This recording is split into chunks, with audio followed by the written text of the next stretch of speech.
Hey everyone! Today we are continuing with our behind the scenes series with 50 facts from Harry Potter and the Chamber of Secrets. This is the second film in the series.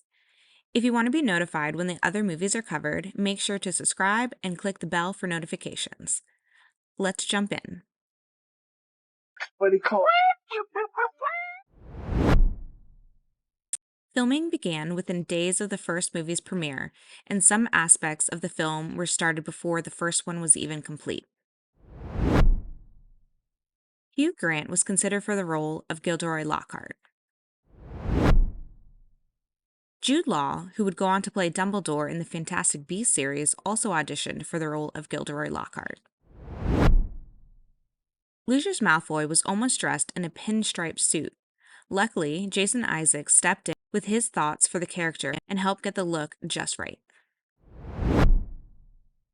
Emma Watson would have a full body cast made for scenes when she was petrified. She once said, "It was weird and stranger still seeing the live body cast of myself. Those things are very creepy." I am taller than you, or I will make myself taller than you. Okay. Why are you so determined to embarrass me? I'm not determined to embarrass you. I'm determined to be taller than you are. Same thing. Due to Hermione being petrified, she only appeared in this movie for roughly 15 minutes. When creating Lockhart's books, JKR imagined them looking like the poor quality mass-produced books you can pick up in any airport, so designers Mina Lima went for the fake look. They used thinner paper and fake snakeskin, showing that even Lockhart's books are like frauds.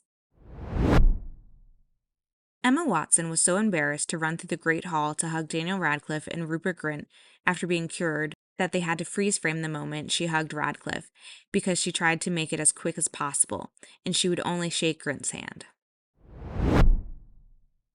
To create all the scenes with the Ford Anglia, the HP team would scour the country. They found 14 that they could alter from being brand new when the Weasleys came to get Harry to the wild one in the forest. Filming all the Ford Anglia scenes took around a month, but Radcliffe and Grint had a lot of fun playing around and joking in the car. Oh yeah, that was really fun. Those were some of the best filming days, I think. The camera used by Colin Creevey is an Argus C3 Matchmatic. Madame Pomfrey's outfit was inspired by the Nightingale Training School, which was established in England in the 1860s. The Chamber of Secrets set was 250 by 120 feet. The HP team wanted the masonry to look like Scottish granite, so they took several trips to Scotland to take impressions of different rock faces. These impressions were then turned into molds to create the look within the chamber. The door of the snakes leading into the Chamber of Secrets was completely real and functional. There was no CGI required. This is the only Harry Potter movie with a post-credit scene. If you've never watched it until the end, check it out for a good laugh. It was definitely a curse that killed her. Probably the Transmogrifian torture. Encountered it myself once in Ouagadougou. The full story is in my autobiography. When we see Dobby on the screen, the actors on set are seeing an orange ball on a stick. While Toby Jones recorded Dobby's voice, his facial expressions were recorded. This would help in animating Dobby digitally. This was Chris Columbus's second and final Potter movie. He wanted to see his children grow up. If he had stayed for all 7 films, they would have already made it to college. Each of his 4 kids made a guest appearance in this movie. Set designers wanted to give the burrow a second-hand feel, like nothing was new. Windows, doors, and even the carpet colors on the stairs were all different, giving the sense that they picked them up when they could and not all at once. The slugs Rupert Grint as Ron Weasley had to spit out were flavored, so that would be slightly more pleasant.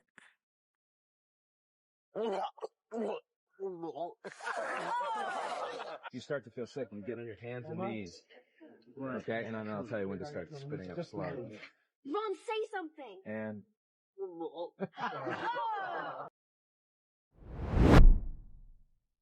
There was a head lice breakout on set while filming, which caused a delay. The creature department made a 25-foot-long basilisk. It would consist of just the head and part of the body. It would be able to open its mouth and slither on the ground. So when Daniel Radcliffe stabs the basilisk with the sword of Gryffindor, he is truly stabbing a basilisk. Fox had both a practical and digital form. The animatronic had 10 controllers, allowing it to slide on its perch, raise its chest, blink, react to other characters, stretch out its wings, and even cry tears. Originally, the greenhouse scenes were going to be filmed on location, but after scouting, they decided to build the set in the studio. The mandrake plants were based on real mandrakes. Granted, they were meant to scream, and some modifications were made. More than 50 mechanical models were created for the flower pots. Grab. You grab it. You can grab it harder than that. Fight him, right? Right? Yeah. Then he'll say, move to your right. No, your other right. And then he's zapped. 3, 2, Fight! Initially, the HP team thought the Whomping Willow would be entirely CG, but they also love a challenge. An 85-foot-tall hydraulic rubber tree was built. The Ford Anglia could even sit upon it and move around. A man by the name of Francis Nolan was hired to create the Parseltongue language. A guide would be given to the actors to help them learn it. Jason Isaacs, who played Lucius Malfoy, also did the voiceover for the basilisk. Flourish and Blott's bookstore used to be Ollivander's wand shop. They redressed the set with books instead of wands and added some more color. Aragog was created with an aquatronic system. The front legs were mechanical, while the puppeteers moved the back legs. There was also a voice-activated system in its head, so its mouth would move in sync with the recording of his lines. They made an exact replica of what a spider would look like, right down to the hairs and the legs. And the mouth is one of the most repulsive things you've ever seen in your lives. It's just about your worst nightmare come true. Daniel Radcliffe and Rupert Grint's voices both broke during this film. Eddie Redmayne, aka Newt Scamander, auditioned for the role of teenage Tom Riddle, but didn't receive a call back. Joseph Morgan from The Vampire Diaries also auditioned for this role. Draco's line, "I didn't know you could read," was improvised. Another ad-libbed line was from Lucius and Harry. "Let us hope Mr. Potter will always be around to save the day." "Don't worry, I will be." Out of my way, Potter. Sorry, love. How very fortunate. You can spot the opal necklace that's featured in Half-Blood Prince in the scene where the Malfoys go to Borgin and Burke's.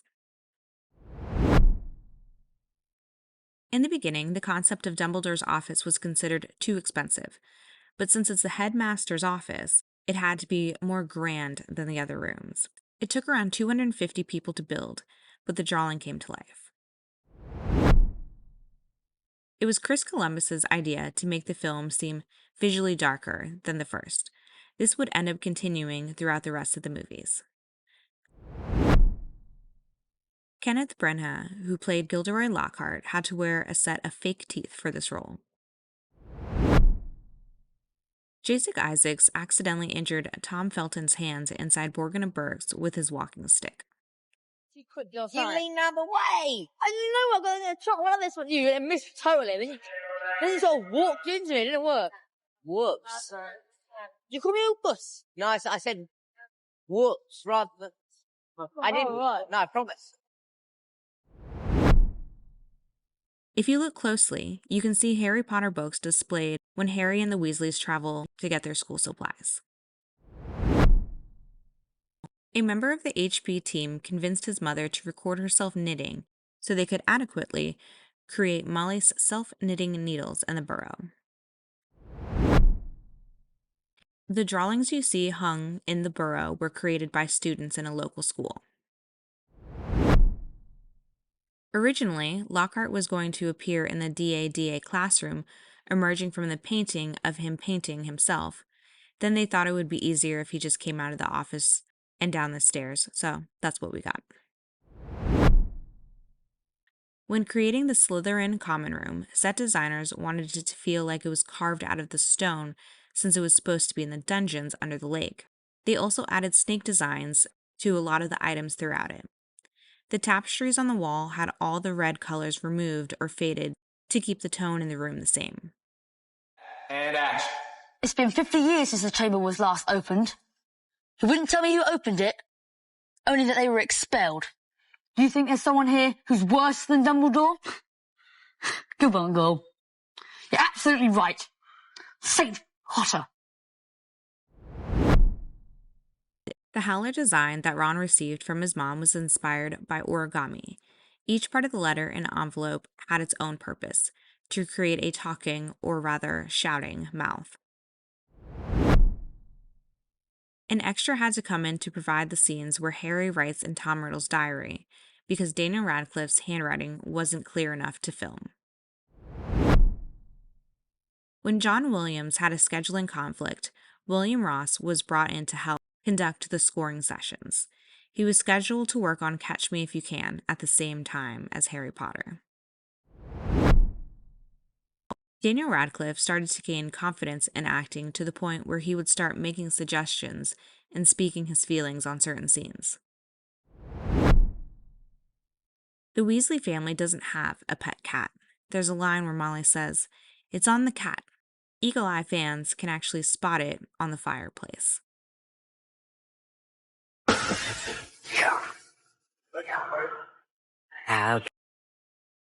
So there you have it, 50 behind-the-scene facts about Harry Potter and the Chamber of Secrets.